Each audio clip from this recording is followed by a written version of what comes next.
Hello, and welcome to Faster Than Light, or FTL, as the game is actually titled. It's a game released by Subset Games recently, only a few days, maybe a week old now, after a successful Kickstarter campaign.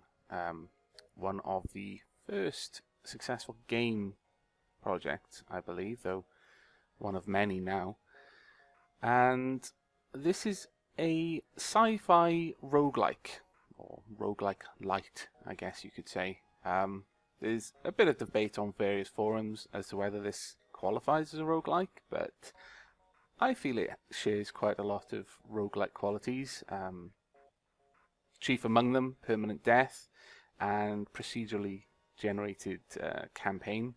The star map and the encounters you find are all procedurally generated, so it has the same sort of replayability that most roguelikes boast. I have played this game for a couple of hours now, including 2 failed recording attempts, I'm sorry to say, but I think I've worked out most of the bugs in the system, and hopefully this will be the first video I'll be uploading to YouTube. Now, we're going to go ahead and jump straight into a new game. I've already played through the tutorial.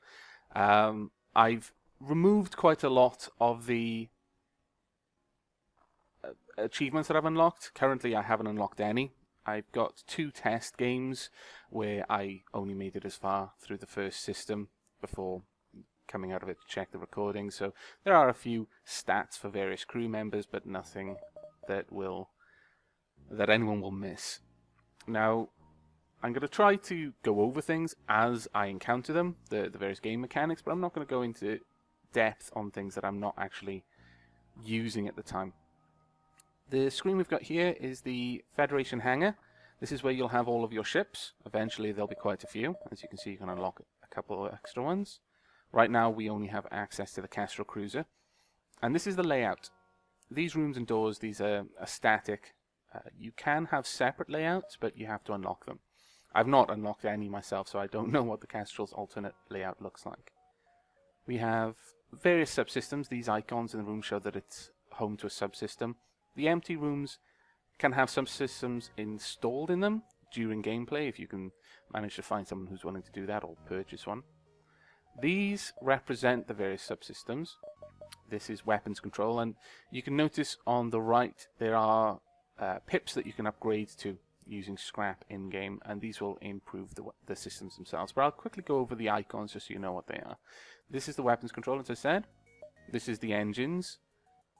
These are the shields, the oxygen supply, or life control, I suppose. Life support, rather. Medbay, again, part of life support. Sensors, these let you see your ship. As you can see here, we've got like a top-down cross-section of the ship. As you upgrade this, you can see that in enemy ships, which is always very useful.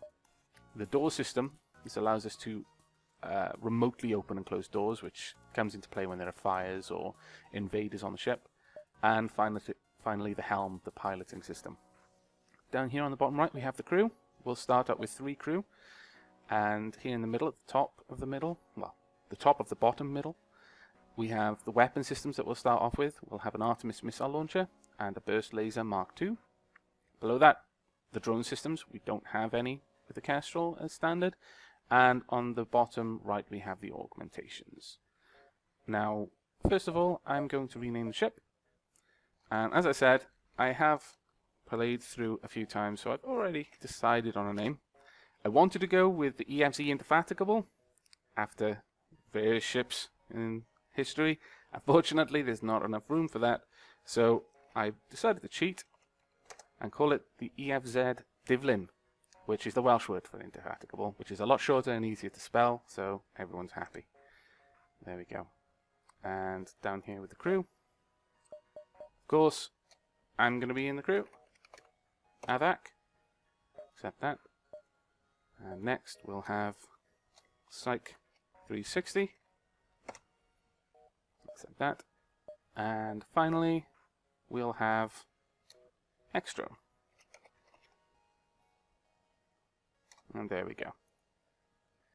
And with that all done, we should be able to just go ahead and start. We'll be playing through on normal.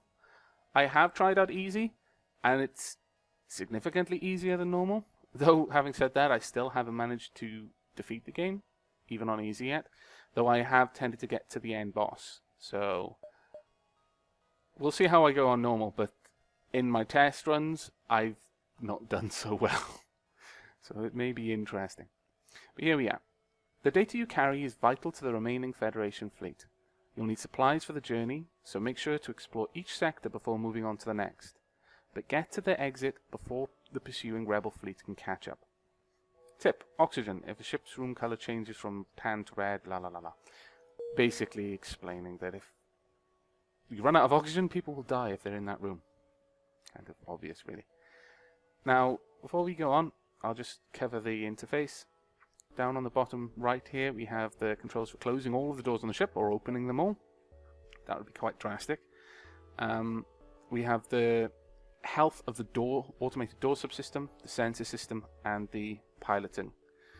On the bottom right, we have this bar of potential power. This is our reactor, and the amount of power it's outputting. And we can shunt that to the various subsystems. For example, there I've increased our engines, which, if you notice up in the top left, you can see that as I put more power into the engines, our evasion chance goes up. The engines themselves don't need someone monitoring them, but to evade at all you need a pilot, unless you've upgraded your helm to have autopilot. I don't tend to do that because so far in my playthroughs I have never had the helm pilotless. And power then can also be sent to the weapon systems. The first thing I do generally is, if no one's hurt, I power down the med bay and I power up both weapon systems. Now, up at the top left here, we've got the list of our crew and their various skills. And their skills give various and sometimes quite large bonuses to the subsystems. And as the crew perform a job, they'll get better at it. But for example, with the helm, it isn't simply piloting the ship. The helmsman will only get skill for successfully evading enemy fire. We've got our evade chance and our oxygen. Oxygen, very important. Our shields, these little blue circles, will become depleted as the shield is knocked out, or they'll remain completely greyed out if there is no shield there at all. So at the moment we have level 1 shields. Here we have our fuel, and every jump we make, which I'll show you in a moment, costs 1 fuel. It's a finite resource, and if we run out of fuel, then we're kind of stranded and need to wait for someone to come along. We have the number of missiles we have. Currently only our Artemis missile launcher uses missiles, but there are other weapon systems that will actually consume ammo. The lasers and the beams tend not to consume anything, except power. And then the number of drone parts. Again, we don't have a drone, so I'll cover that if we find one. Here we have our scraps, kind of the top middle. That's effectively our currency in the game. It can be used for all sorts of things, not just purchasing straight up items from shops, but it can also be used in various random events.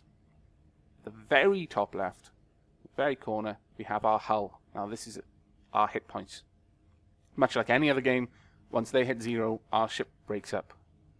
Whilst we can receive weapons damage that will hit parts of the ship and do damage to the subsystems, which our crew can repair on the fly, our hull cannot be repaired by our crew.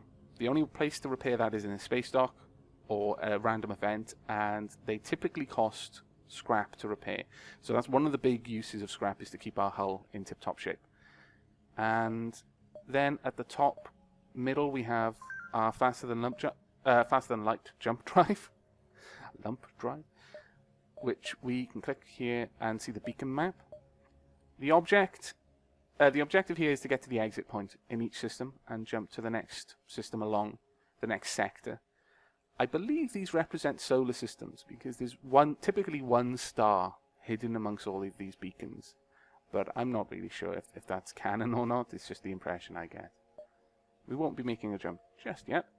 The final thing I want to show you is the ship data, I guess. This is where you can upgrade everything. We can upgrade how much power our reactor's putting out, or the various systems. And you'll notice there's 3 additional system slots. They are cloaking, drone operation, and teleporter. but we'll cover those in detail if we happen to find one in the Let's Play. Next we have the crew, and we have room for an additional 5 crew members, which means that in total we can have 8 crew aboard the ship. I'm not sure if that's different for other ships or not. Finally, we have our equipment. These are our weapon systems, and we can move them around. The order that our weapons have in this list dictates that if our weapon system is damaged to the point that it can't power some of the weapon systems, then they'll drop offline.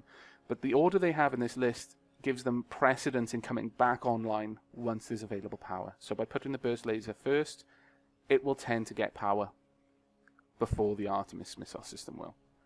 We have the drone system here.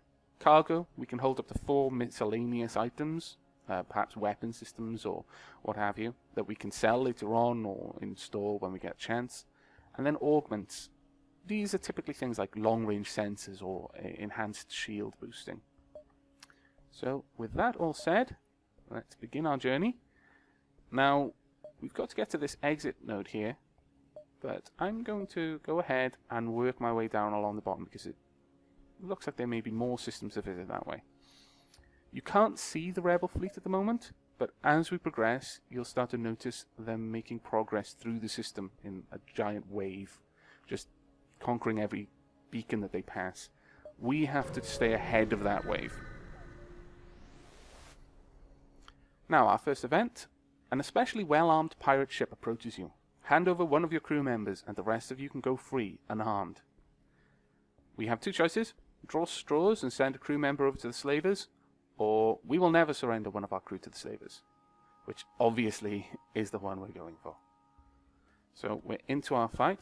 I'm going to power up our weapons. This is, in a way, a real-time combat. Although the overall game is turn-based, I can pause it just by pressing space. Now, I haven't turned on auto-fire because I like to be able to control when I shoot my missiles. I like to try and conserve them because they're a finite resource, and if I can knock a shield down first, it's the best time to use it. Well, with this ship specifically, this green bar here is sort of a special shield unique to these ships. Missiles can't penetrate them. Usually they can go through shields, and that's their duty, but in this case we need to knock this out before we waste a missile on it. So I'm going to continue having my burst laser attack there. The swines are teleporting bombs onto our ship. There we go. We'll go for their weapon system. And as you can see, that system's now gone red, and red down here. It means it's completely offline. If it was orange, it would mean it had partial power, and perhaps they could decide which weapon system to keep online of the 2. But for the time being, they're completely down. So that's the last missile I will probably fight in this fight. I hope. The enemy ship appears to be powering up its faster-than-light drive. It's trying to escape. And I'll stop that with a missile if I can. There we go. We surrender. Take one of our slaves as tribute. If you destroy us, they'll die anyway.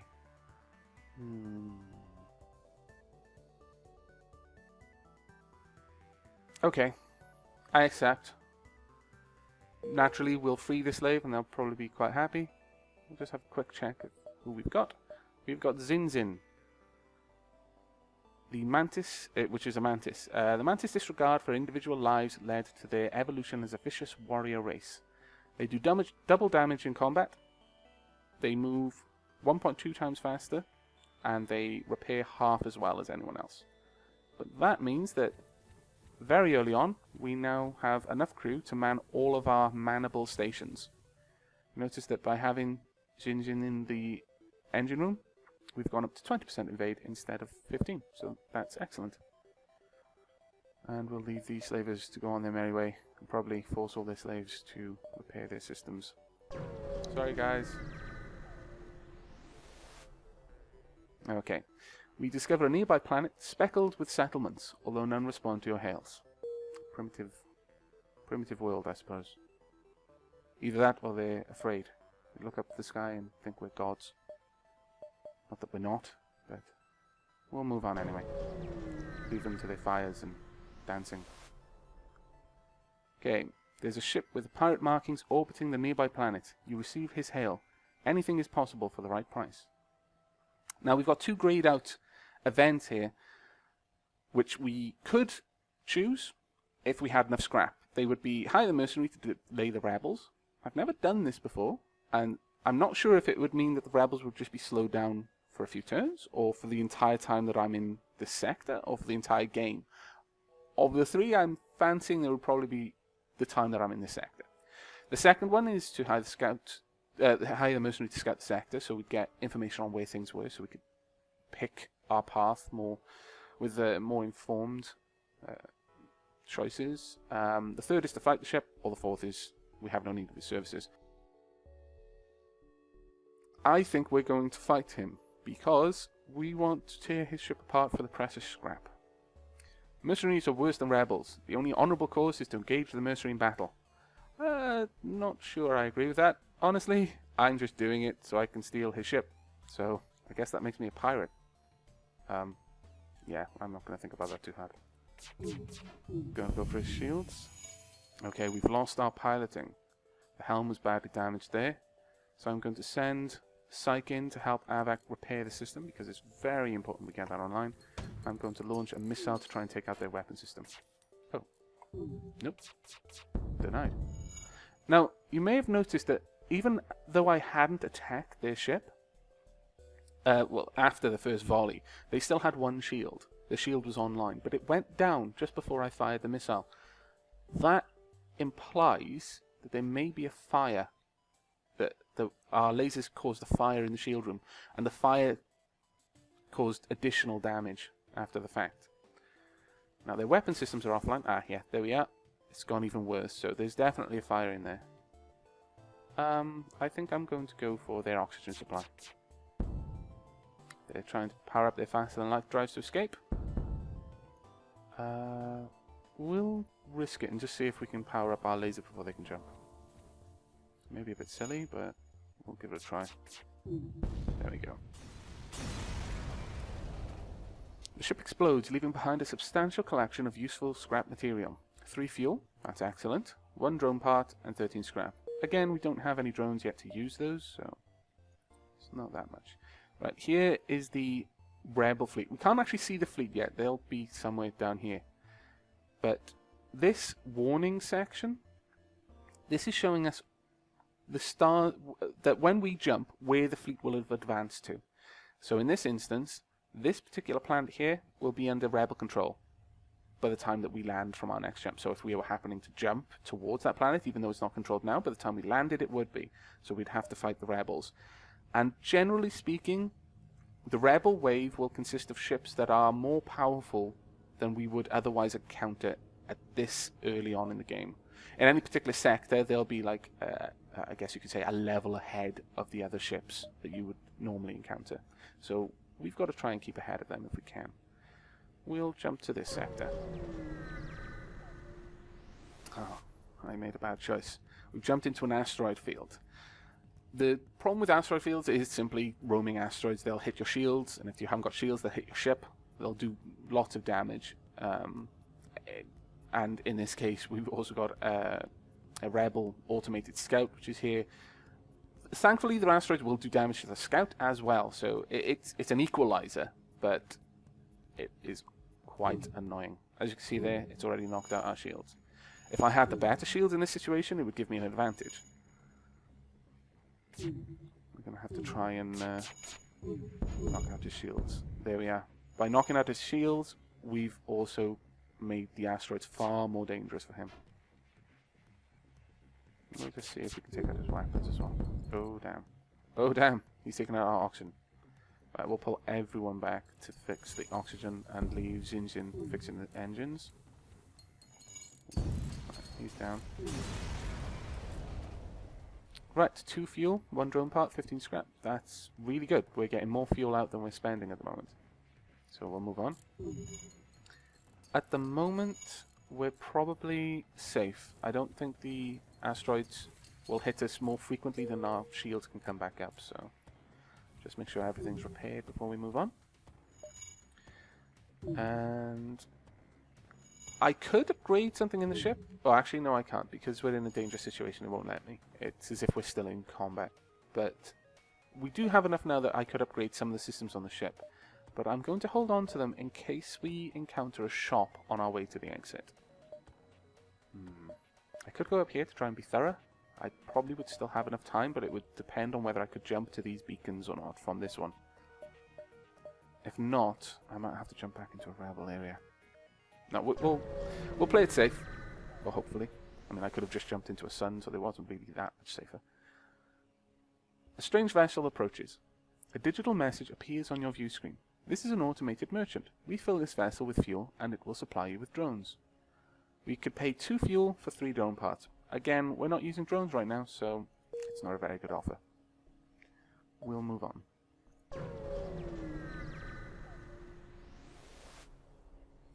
Upon arriving at this beacon, you detect a distress call. Local scans reveal that a Federation transport is under attack from a rebel scout. That swine. Aid the Federation ship, or use this chance to escape. If we were cowards, we'd go for option 2. Thankfully for the Federation transport, we're not. So let's have a quick look at this. He has comparable ship to us by the looks of it. 2 weapon systems. You may have noticed that as the weapons go down, the actual icon for the weapon sinks into the ship as if the turret is powering down, which is quite a nice little touch. And it also lets you know which weapon is active if you can recognize it. You power up your weapons and engage the rebel ship. So the very first thing, we'll go for their weapon systems. They've only got 1 shield, and this laser fires 3 shots. So if we can knock out their weapon systems, that's just an obviously useful thing to do. It's left him with a larger gun, like a heavy laser or something. But it's good that we've taken out the burst laser, because honestly that was more of a threat to us. There we go. All weapons are down. Oh no, they brought it back up. We'll hit it again. We'll keep the Artemis in reserve in case we need to hit the engines. Next we'll go for the engines though. With the weapons, oh my god, they've got some really good repair guys in there. We'll try it again. And you can see the doors opening and closing as people are moving around the ship to try and repair systems. If we upgraded our sensors, we'd actually be able to see into the ship, which would be quite useful for us. And you can see that someone came down from the helm to repair the engines. We'll go for the weapons though. If all of our shots hit this time, we should be able to take them out. There we go. With the ship destroyed, you quickly collect useful resources. 3 fuel, 1 drone part, and 11 scrap. Thank you for saving us. The ship is transporting Federation civilians on the run from the rebellion, and we don't have the equipment to fight for ourselves. I don't have much to offer, but I can inform you of a hidden Federation base nearby. Perhaps they can assist you more. Added a quest marker to your map. This is quite cool, because a lot of the events are just single beacon events, I guess you could say. But ones that actually add quest markers are pretty funky. They usually have quite a lot. Ah, damn. It's quite high. Well, if we play our cards right, we should have enough time to hit this distress beacon, go up through the exit node, and up to the quest beacon. I hope.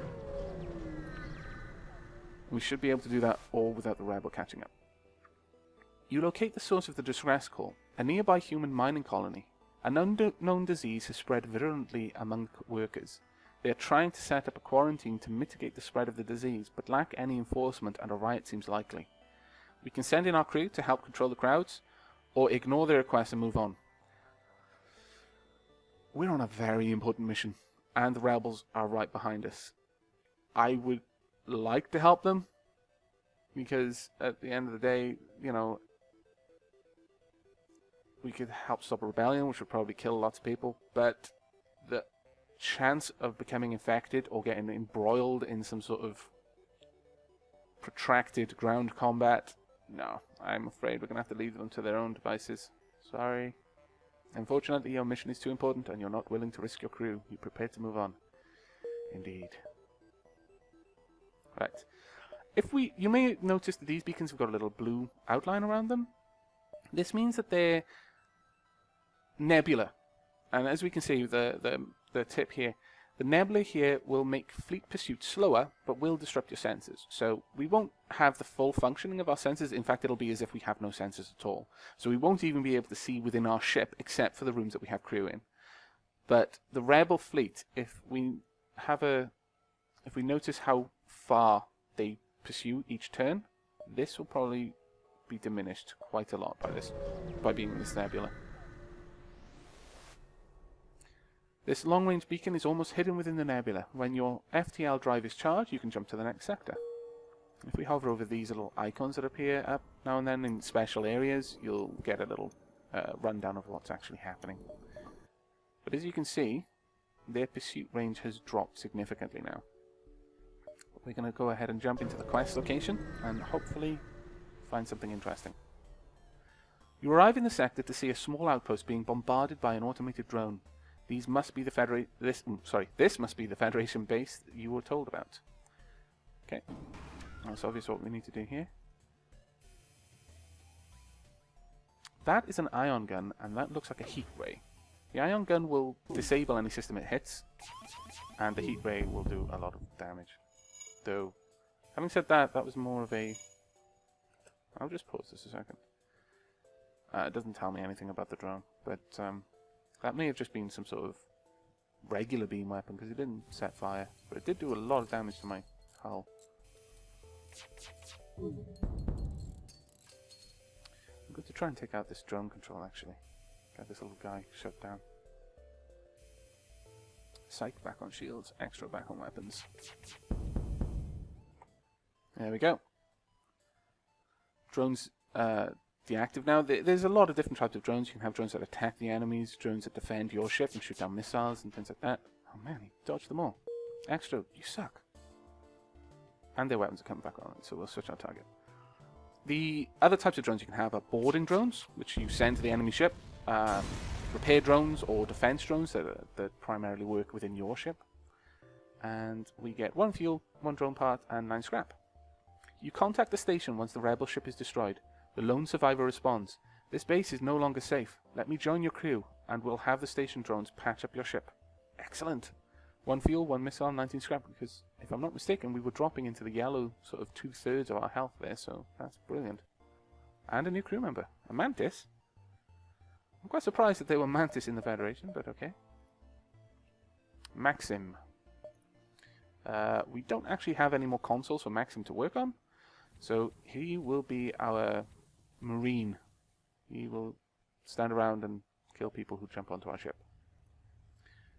Right, from here, I think we'll jump down into the nebula, and if we've got enough time, explore the remaining nebula locations before the rebels arrive. You arrive in the nebula and immediately receive a message from an unknown source. Prepare to be boarded. With the static from the nebula, there is no way to tell where they came from, but you hear shots fired on board the ship. Damn it! Oh my god, 4 of them. Alright, get everyone into this room. We don't, as we're not fighting the ship, we don't actually have to worry about any of my subsystems being online.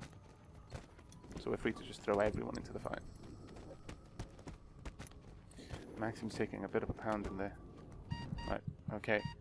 We're going to pull Maxim out, and we're going to swap Aavak in. Maxim actually almost... no, risk it for a biscuit. Oh my god. Psych, you lucky swine. Right, so we're going to power down our engines and put medbay on.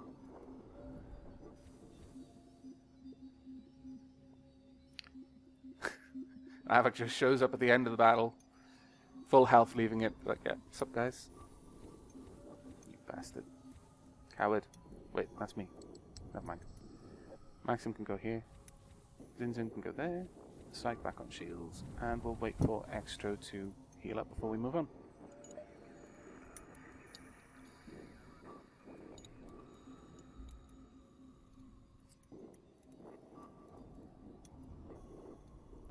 We'll hold out just in case there is a shop in this nebula, but I doubt it.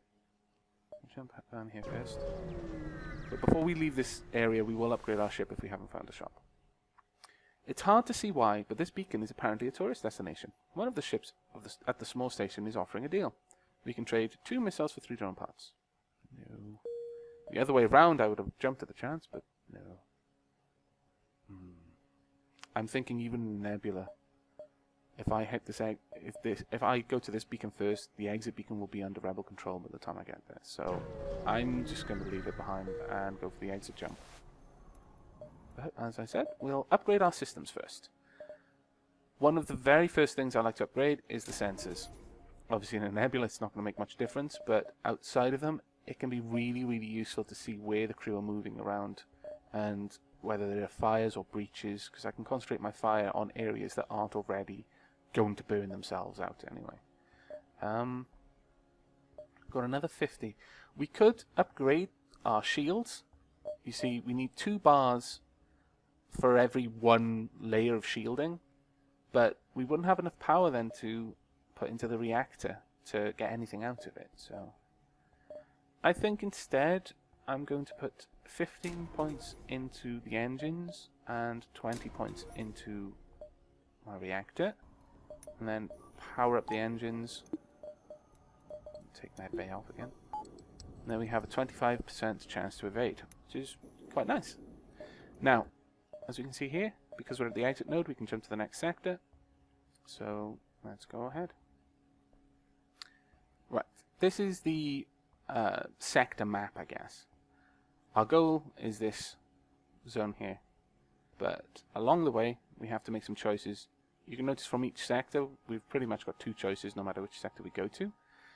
But for example, if we wanted to hit this civilian sector right at the top towards the I think that's 1, 2, 3, 4, 5, 6, 7. Well, there are 8 sectors, so this must be 6 then. If we wanted to hit that civilian sector, we would have to have jumped into this particular hostile sector first by the 5th jump, which means that we would have had to reach this sector. And you have to make these sorts of choices all the way through. I don't really understand the mechanics behind it, but I believe you can make certain assumptions about whether systems will be homeworld or not, and there are certain events available at homeworld. I've not worked that out yet, so I'm generally just jumping blind. But I'm going to go for the more civilian-esque route, because there are certain races that I quite like, the NG and the Zoltan specifically, that I'd like to see if we can get a chance to recruit.